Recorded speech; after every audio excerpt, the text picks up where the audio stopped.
Hey, you guys want to hear a couple mind-blowing facts? The new rosters for Raw and SmackDown won't be finalized until October 22nd, which, if you didn't know, is the day after WWE Crown Jewel.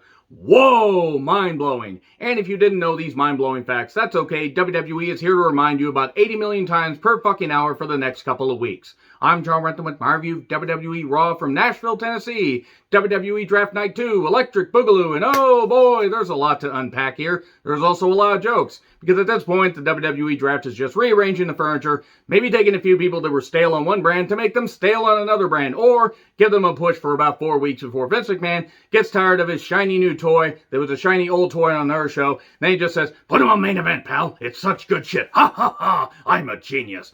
I really need to stop doing the Vince voice. But anyway, Nashville is lynch mob country. I saw that going differently in my head. Becky gets a pop and she says, the man has come around. And she had to leave for a bit because Rollins decided to come in and not around the man. Have fun in seeing that. Ha ha ha ha ha. It's not Crankor's laugh, it's Seth Rollins' laugh. If you get the Crankor reference, I frickin' love you guys. Anyway, Becky says that she's the first pick to Raw, according to her. Well, actually, she ends up being the first pick to Raw. Then Charlotte comes here, taking about 14 years to get to the goddamn ring. To be fair, though, gotta be hard to walk in heels that are about 5 feet tall. And she says, well, you know, all the stuff that we had up before, you know, you beat me. You were Becky pre-show. To be fair, Becky was kind of featured, you know, in preliminaries and everything, and pulmonaries and whatever, before she finally got, you know, a sizable push when they realized, hey, Becky's really goddamn over, and we tried to turn her heel and it didn't fucking work, and hey, let's roll with this. And oh, Nia Jax broke her nose, and it turned out to be the best thing to happen, and let's shoehorn Charlotte in to the Mania 35 main event. I'm not bitter. I just don't think we need to put, you know, Ric Flair's nepotism project in every goddamn thing. Anyway, enough mentioning about Ric Flair, because boy, his reputation's taken a lot of goddamn torpedoes, hasn't it? So many torpedoes, woo! Anyway, so here's Bianca, and my God, this is dreadful. Here's why this is dreadful. Not that these women don't have talent, not that these women don't have presence, not that these women aren't all talented in the ring. And they can cut good promos. Bianca, her overly scripted promos kind of like, you know, bring her down. She actually does have a natural charisma. Becky, of course, has a natural charisma, being the man that comes around. And, anyway, Charlotte, while I'm not a fan of her at all, she's a great athlete and at times does come across like a bitch. And apparently is not a bitch in real life, but whatever it is, what it is. So, of course, Bianca says, girl, you don't go here. And then Charlotte says, I'm no one's girl. And Andrade saying, no, mommy, the fuck? Man, I probably should try to say it with a Hispanic accent, but I figured I would just offend. So I figured I'd offend people by being a white guy trying to say mommy. So anyway, this went on forever. And then Pierce and Sonya show up. And Sonya says, for the first time ever, the greatest wrestling match ever. Seriously, the first time ever thing got ridiculous in WWE and a whole bunch of other companies. And sure, it's great. And then when you say the first time ever, like a month later or a few weeks later, it gets old. It gets really, really old. It gets so goddamn old. Anyway, it's going to be Charlotte versus Bianca. And then they're going to have, and everybody's like, yay! And then said, and we're going to have Rhea Ripley and Nikki A.S.H. versus Natty and Tamina for the Women's Tag Team Championships. Man, you could have heard fucking crickets. You could have heard Jiminy Cricket taking a goddamn nap during that. And he's a cartoon character that doesn't actually exist. Also, fun fact about Pinocchio, that goddamn donkey transformation scene actually frightens me almost as much as anything in any horror movie. I don't know why. Walt Disney, what were you on about besides hating Jewish people? And if you don't believe it, look it up, kids. Google it. So anyway, then Jeff Hardy shows up. Jeff is prepared for action. Can he deep throat Damian Priest? Wait, I'm sorry. That's how I hear dethrone. Stop thinking about it. You know who you are, fan of Damian Priest. I know you're thinking about it. I won't say by name. Stop it. Get some help. So Pierce and Sonya, by the way, are doing the 5th round. They said the first round because they did 4 rounds on SmackDown, 6 rounds here. It wasn't like, 12 rounds. It wasn't 12 reach rounds. Remember 12 rounds? Remember how shit that was? Remember how they did more of them? Why? I don't know. Anyway, Becky to Raw. Lashley to Raw. Okay, Lashley staying on Raw. Then the Usos are on SmackDown, and Sasha Banks is on SmackDown. That figures because Sasha's hair indicates that she's blue, dabba dee dabba die. She's blue, dabba dee dabba die. Okay. So, Damian Priest versus Jeff Hardy. U.S. title match. Cool. Jeff can't fucking go anymore. I thought he died on that freaking toss where he just got launched. I was like, Jeff, buddy, you okay? Come on, do something. Hey, y'all want to see a dead body? Told you there were going to be jokes. Jeff is fucking washed. He hits a swanton, though, and then gets rolled up in a crucifix 1, 2, 3. My God, it's like No Mercy 2008 is on repeat. We're coming up with the 13th year anniversary, or 13th anniversary of that. Let's just go with 13-year anniversary. Let's just fucking roll with the fact 13 fucking years ago that match happened. My God, I was 27 when that pay-per-view happened. Triple H managed to do that to Jeff Hardy, and then Jeff Hardy won the WWE Championship in a triple threat at Armageddon 2008 and held it for a month because they realized, shit, we really can't rely on a guy that clearly has demons that he finally got over. He did get over, and that's great. But it was an instant replay of that. Now, it wasn't bad, but Damian Priest had to fucking carry Jeff Hardy. Jeff then is saying to Sarah Schreiber, my fucking goodness, Sarah Schreiber looked great, saying, SmackDown may be the perfect place for a change for me and everything. And he's talking about getting all crazy. We can get crazy. And then here's Austin Theory, who has a selfie gimmick. It was just floating in the breeze, and he decided to suddenly get that, if you'll see what I did there. And he wants to take a selfie with him. I didn't miss Austin Theory on my television. I really don't miss him now. And then he attacks Jeff Hardy. I assume that he will beat Jeff Hardy in a match tomorrow on Raw. You know what? I do remember one time that Triple H actually said the Evolution Chamber last night on Raw. I believe it was after New Year's Revolution 2005. Was it 2000? It was 2005.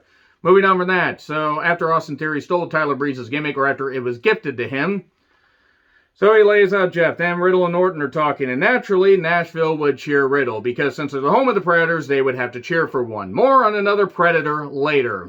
So, oh wait, I'm sorry. Riddle just doesn't understand what the word no means. So Orton says, hey, Almost, why don't you face me?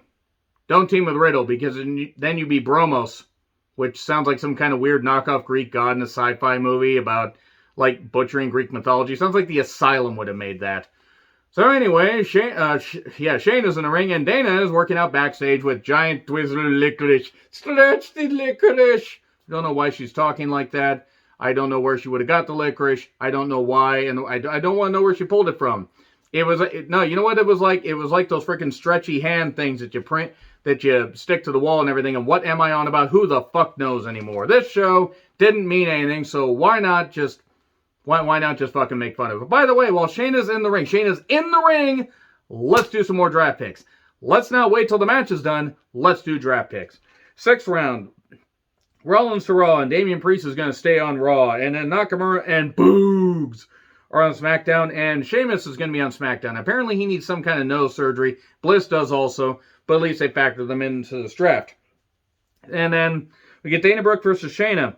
Corey mentions how, Dana keeps talking about her potential, talking about all the stuff she did and everything all over the world, and she still hasn't done anything, to the point where it's like, well, she's got to do something, because otherwise, what the fuck is she doing? And it kind of makes sense. He's not wrong. Like, he talks about all the stuff she's supposed to do, and doesn't fucking do it. She doesn't fucking accomplish anything. I mean, what'd she accomplish? And that's not to say Dana doesn't have talent. She's about where she is. She hasn't done anything, except basically get beat and be in a team with Mandy Rose that went fucking nowhere. So let's move on to Shayna's scissoring seminar, and she gets the win there. And then she tries to break Dana's arm. And Piper Niven comes down. Piper Niven's her name, by the way, not Dee Dee. Dee Dee, get out of my laboratory. You know what? Maybe that's what I'll start calling her. Maybe that's it. Maybe that's how I'll make fun of that name, because Vince McMahon, Bruce Pritchard, and co. are bound and determined to effectively cut talents off at the knees. I mean, Rex Steiner. They could call him Rex Steiner, but why would you call him that when he's got all the hype in the world, all the talent in the world? So, if her name wasn't so shit, I would be more invested in this feud. Because Vince McMahon is stupid and bad everything and out of touch, and the only thing this company can do is earn money. Sure can't use people properly, except for a few weeks before he gets tired of his toys, like, ha, give me a new toy and everything. Vince, they're wrestlers. What? They can't sell their toys. Nick!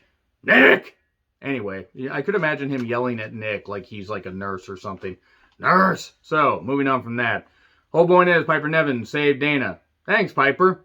You couldn't have, not done that and then just come out and confront Shayna. Would accomplish the same thing. And let's be honest, I mean, Dana being written off of TV for a bit. I mean, she wasn't on TV anyway. I mean, why, even if they team her and Piper up, I give it 2 weeks and they forget Dana and they put her back on main event. So the Usos and Heyman are celebrating and everything, and Heyman uses genius, and then not Sheamus suddenly asks him, but wait a second, did you use the same power to make Brock Lesnar a free agent? Then the Usos just look at him like, we forgot about that. Jimmy forgot about that because he was the driving force in himself and Jay getting to the arena. So I'm amazed they got there in one piece. So here's Ali and Mansoor already in the ring, taking on, not Hector Garza, Angel Garza, I know, and Ricky Martin 2.0. Humberto Carrillo. Boy, I can't roll my R's at all. Man, we get a post spot and Garza pins Ali. Thanks for coming, Ali. Remember when Ali could have been the Money in the Bank winner and could have actually done something, and they basically just said, fuck you. They've done fuck all with him. They gave him the group that used to be called Retribution, and that went nowhere. By the way, Big E suddenly comes out, and then we go to break. By the way, Big E's there, so forget Ali and Mansoor. They're going to SmackDown to seemingly lose every single goddamn match. Here's Pierce and Sonya with the 7th round. While Big E's still in the goddamn ring, Styles and Omos are on Raw. And then Owens is on Raw. Kevin Owens. Maybe Owens will be sticking around. Maybe they realize, hey, this whole feud with Corbin and Madcap Moss is really shit. Just like any feud with Corbin is really fucking dog shit. Because Corbin, as smooth and crisp as he is in the ring, as safe as he is in the ring, is still boring as fuck. He just has a new hat. Oh, I want. Anyway. So Shayna is on SmackDown and Xia Li is on SmackDown. I saw Xia Li and I was perfectly fine. I think Xia Li has plenty of potential. And yes, she's beautiful. So she definitely is easy to watch like that. But she actually has improved her look. She has a good look. She's worked out like I know anything about working out, as, out of shape as I am. Can't even run 50 yards without being tired out. Xia Li's a hell of an athlete. Shayna should run roughshod and just destroy Sasha Banks. Win the championship, and I don't know, fuck. Have Naomi beat her. And then have Xia Li beat Naomi at SummerSlam next year. There it is, fantasy book the next goddamn year for the SmackDown Women's Championship. So anyway, here's Big E. He mentions how the New Day are split up on separate brands again. Hi, Tina. They're split up on separate brands again for the second time in 2 years. She's going to hate me for this. She knows who she is. We just have fun joking around despite the fact we're 3,000 miles away from each other and not 3,000 miles from Graceland. So, was it 3,000 miles to Graceland? Let me know. I actually forgot. I knew the movie is shit. So he mentions new challengers, and here's Drew with his sizable sword. He's got his sword ready, and he's got it right out there with Big E's big meaty ending right there. It's going to be Drew's sword and Big E's big ending, just doing this, doing the sword play, everything. I don't know what I'm on about anymore. And he mentions how he was drafted to SmackDown, like, I got unfinished business with Big E, you deserve it, but haha, I won a match. So then he would take the title to SmackDown. It would make no goddamn sense. Maybe they shouldn't have done this draft until they were done with Crown Jewel. Or maybe they should have waited till after Survivor Series, and that's when they should have done. Then they could have talked about brand to brand white supremacy. I think that's how that goes. Wait, that's just Fox. So Drew got booed quite a bit. Drewed, if you will. And then here's Rude and Ziggler. Remember when Rude actually meant something and Ziggler actually mattered all the way back when he had that feud with The Miz in 2016 and that Money in the Bank cash-in and everything, and they've done fuck all with him because Ziggler's a great worker, and that's it. Rude was a former NXT champion that has meant nothing. Somebody had to remind me he was a U.S. champion in 2018, and I totally fucking forgot about that. So anyway, Big E talking to Ziggler, and Ziggler says, well, you haven't even thanked me, and then brought up all the footage of, like, Big E, who I believe either was the NXT champion at the time when this was going on, or he had dropped the title, because Rollins got called up, and Big E might have still been the champion for a little bit, but he was a bodyguard. If you'll be my bodyguard, I will be your long-lost pal. And where's AJ Lee? Oh, she's cut out of all the footage. Well, despite the fact I completely butchered, you can call me Al. They basically cut AJ Lee out of so much stuff, proving that Vince is pretty goddamn petty. But then again, whatever. Every company's petty. Not even Tom Bay. They're not running down the dream. So, and we have Rude talking about, how, he, came in with plenty of hype. And, hey, you and Ziggler teamed up, Drew. And how Rude meant, Rude used to mean something. Wait, that was just me wanting Rude to say, I used to mean something. He used to be a contender. And then he said, well, they call me Big Bob.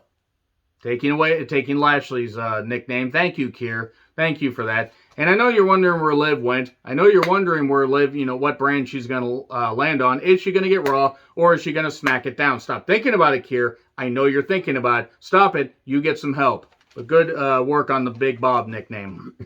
But then Big E says, no one has ever called you that. He says, so how about this? You're going to get a, big ass woman from Big E and Big D. It's Team Big ED. I hate when that happens. Not that I would know what, how that is or whatever. I swear, I have no idea. Would I lie? Moving on. It's Big E and Big D versus DBZA. I'm going to call you King Kai. I'm going to call you Little Green, but my name is Dende. And Rude. Remember when Rude mattered? Wait, I already mentioned that. And 3, Drew, 1, Claymore, 1, 2, 3. And they're going to have a match at Crown Jewel. Man, they're getting a lot of big matches there for all that travel and all the fact that I hope the Saudi Arabian fans turn out, and I hope it turns out to be a pretty damn good show. Despite the fact that, there's probably going to be some journalists that are going to have, be, just blown to pieces just from the dramatic action there. Oh, wait, I'm sorry. They're going to feel like they're cut to pieces because one was. Because there are some pretty bad governments all over the goddamn world, including this one. So, let's get to some more bullshit where Truth basically told Reggie to give it up while holding him. Don't drop the soap, I think is what he was basically... That was a little uncomfortable that Reggie was doing that. Because Reggie was like, what the hell is going on? And then Reggie, getting caught from behind, decides to jack it off and escape. Why is Cracker Commander Riker there? And of course the Jackson Rectionist wants to keep the black man down. Drake Maverick, driving about as well as I'm sure his wife does, decides to crash a golf cart. And Reggie escapes. But not before Apollo and Aziz see him, and Apollo says, Reggie, I'm so happy to see you. I tried to make him like he was British. I have no idea why. And Aziz, I told you it was going to be a lot of fun here on Raw. And then Owens is here. Tozawa interrupts and he gets a stunner. Pierce and Sonya. 8th round. And it's the Profits on Raw and Balor on Raw. Okay, Balor on Raw, that's pretty interesting. Maybe they could wipe away that whole bullshit, at the end of Extreme Rules. It was crap. So, the Viking Raiders are on SmackDown. The Viking Raiders actually were in the beginning of that whole thing where I guess they were paid guards for about 2 seconds to prevent Reggie from walking a few feet out of the goddamn venue. Whatever. The Raiders are on SmackDown and Ricochet is on SmackDown. Why are you so bald? Anyway. So... Who's Aramist as superheroes? Nikki Ash and Rhea. Still need Rhea to step on me. Moving on from that. Versus Natty and Tamina. My God, this feud will never end. Guess it goes on and on, my friends. Shotzi and Tegan apparently are going to have to take people hostage. Don't do that to get their tag team championship match. When they won contenders matches for a few weeks straight and then Natty busted her ankle, which thankfully she's back fine, but now, why don't they get a title shot? Like, seriously, they won contenders matches. Who cares if they switch the titles? Vince never used logic before with that shit. Whew. Okay.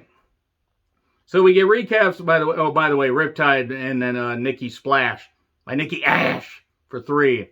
And then we get recaps of Gage being attacked by Lashley. Well, at least this wrestler's kid escaped the same fate that befell another wrestler's kid in June of 2007. No, I'm not going to forget that, nor should anyone else. So it's the 9th round of the WWE draft. Cross is on Raw. Not Chris, but Cross. Which one of them is dead? Which one of Chris Cross passed away? And Bliss is on Raw. Okay, cool. Bliss is on Raw. I hope she recovers from her sinus surgery. Humberto and Garza are on SmackDown. And Cesaro's on SmackDown. Wow, Cesaro moved nowhere. And here's Goldberg. And basically, the trick is to tell them stories that don't go anywhere.